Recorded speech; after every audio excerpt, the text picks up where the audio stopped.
তো hey guys, welcome to my our channel. সবাই কেমন আছো? আশা করছি সবাই ভালো আছো। আর আজকের আমি নিয়ে চলে এসেছি মিক্সড ফ্রাইড রাইস আর চিকেন কষা। তো প্রথমে ফার্স্টেই আমি চিকেনগুলো ছোটো ছোটো পিস করছি, মিক্সড ফ্রাইড রাইসে দেবো। তো ভালোভাবে সুন্দরভাবে কাটছি। আর বেশি বড়ও না বেশি ছোটো না, মিডিয়াম করাটাই ভালো, কারণ বেশি আবার ছোট হয়ে গেলে ভালো লাগবে না, আর বেশি বড় হয়ে গেলে রাইসের মধ্যে একদম ভালো লাগবে না মিক্সড ফ্রাইড রাইসে। তো যাই হোক, তো আমার এই কাটাকুটি হয়ে গেলে তো আমি ভালো করে এবার ধুয়ে তারপর আমি এই মাংসর মধ্যে সয়া সস, ভিনিগার আর নুন মিক্সিং করে রেখে দেবো জাস্ট কিছুক্ষণের জন্য। আর চিংড়ি মাছও সেম প্রসেসে সয়া সস, ভিনিগার আর নুন মাখিয়ে রেখে দেবো। গাইস, তোমরা দেখতে থাকো আমি আর কী করি। তারপর ভালো করে সুন্দরভাবে ধুয়ে নেব। তো ধুয়ে নেওয়ার পর তো এগুলো দেখো একদম ছোট যত ছোট পিস করবে সব কিছু ঢুকবে, নুন টুন সব কিছু ঢুকবে, মশলাও ঢুকবে, আর খেতেও ভালো লাগবে। আর রাইসের মধ্যে বেশি বড় পিস করলেও ভালোও লাগে না। তো গাইস, তারপর আমার এই মাংস কাটাটা হয়েও গিয়েছে।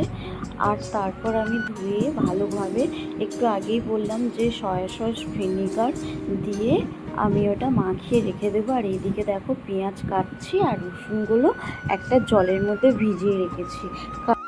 তো রসুনটা জলের মধ্যে ভিজিয়ে রেখেছি এই কারণে রসুনটা ছাড়াতে আমাদের সুবিধা হয় অনেকটা। তারপর দেখো গাইস, আমি একদম সরু ভালোভাবে সুন্দরভাবে পেঁয়াজ কাটছি।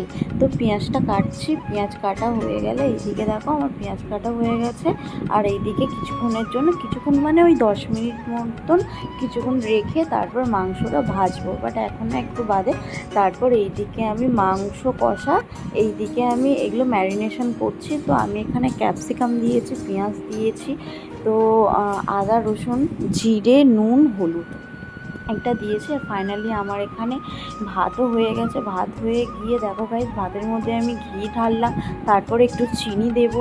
তো চিনি দেওয়ার পর এই দেখো গাইস, চিনি দেবো। হ্যাঁ, তোমরা একটু পরিমাণ হিসাবে নেবে, তো বেশি কমও না বেশি আবার খুব মিষ্টি হয়ে গেলে একদম ভালো লাগবে না, আবার মিষ্টি না হলেও একদমই ভালো লাগবে না। তো তোমরা যেরকম রাইস নেবে সেরকম হিসাবেই চিনিটা দেবে। বেশি মিষ্টি হয়ে গেলেও ভালো লাগবে না, আর মিষ্টি না হলেও ভালো লাগবে না। মিক্সড ফ্রাইড রাইসে হালকা একটু মিষ্টি হলে ভালোই লাগবে, খুব একটা হলে ভালো লাগবে না। তারপর এখানে আমি একটু নুন দিয়ে দিলাম, তারপর আমি একটু গোলমরিচের গুঁড়ো দিয়ে দিচ্ছি, আর ভালো করে নাড়াচাড়া করছি। তো হাত দিয়ে যদি আমি ভালো করে নাড়াচাড়া করি তো গাইস কী হবে, ভাতটা একটু ভেঙে যাওয়ার চান্স হবে। তো তাও মাঝে মধ্যে একটু গোলমরিচটা তাও হালকা হাতে একদম দিয়ে দিচ্ছি। আর এইদিকে আমি মাংসটা ভালো করে দেখো গাইজ, মাংসটা কষছি, তো ভালো করে কষাচ্ছি মাংসটা। তো এইদিকে মাংসটাও হচ্ছে। তো যখনই তেলটা ছেড়ে দেবে তারপর হালকা করে আমরা একটু জল দিয়ে দেবো, এখন জলটা দেবো না, একটু বাদে দেবো। তো দেখো মাংসটা আমাদের ফুটছে ভালোভাবে। তো তারপর আমরা এইদিকে দেখো চিনি দিচ্ছি, আর লাস্টে একটু গোলমরিচের গুঁড়ো দেবো। এখন গোলমরিচের গুঁড়োটা দিইনি, কারণ একটু কেমন ঝাল হবে না হবে সে পরিমাণ হিসাবেই দেবো। তো খুব একটা ঝাল তো আমার বাড়ির লোক কেউ খায় না, মিডিয়াম ঝাল খাই, তাই একটু লাস্টের দিকে একবার দেবো ঝাল পরিমাণটা। বেশি লঙ্কাও দেইনি, অল্প লঙ্কাই দিয়েছি। তো গাইস দেখো আমার এখানে মাংসটা তেলও ছেড়ে দিয়েছে। তো যত সুন্দর মুরগির মাংস যত সুন্দর কষবে তত সুন্দর টেস্ট হবে। তো আমরা এখন জলটা ঢালবো না, একটু বাদে ঢালবো, আর একটু ভালো করে কষিয়ে নিই। তারপর এখানে আসলাম আমি এইদিকে ওই ছোটো মাংসগুলো আমি এবার ভেজে নিলাম।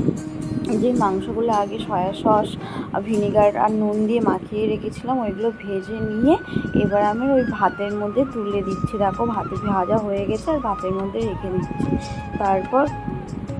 তারপরে আমরা ওইদিকে ক্যাপসিকাম আর চিংড়ি মাছটা ভেজে নেব।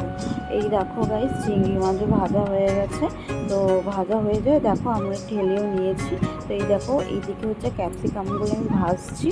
তো গাইস, ক্যাপসিকাম তো বেশি ভাজলে আবার একদমই ভালো লাগবে না, তো মিডিয়াম ভাজবে। তো ক্যাপসিকাম এমনি মানুষ বেশি ভাজলে না কীরকম, আমার তো ক্যাপসিকাম ফ্লেভারটা সুন্দরই লাগে, আর বেশি ভাজলে ক্যাপসিকাম থাকে না, সে অন্যরকম হয়ে যায়। তো আমি বেশি ভাজবো না, আমি হালকা করে ভেজে নেব। তো কত বাসনও পড়েছে। তো যাই হোক, এই সব ভাজা টাজা হয়ে গিয়ে আমি দিয়ে দেব। তো দেখো মাংসটা ফাইনালি হয়েও গেছে। আর মাংসের ওপরে আমি একটু চিজ ছড়িয়ে দেবো। তো ভালো লাগলে লাইক কমেন্ট শেয়ারটা আগে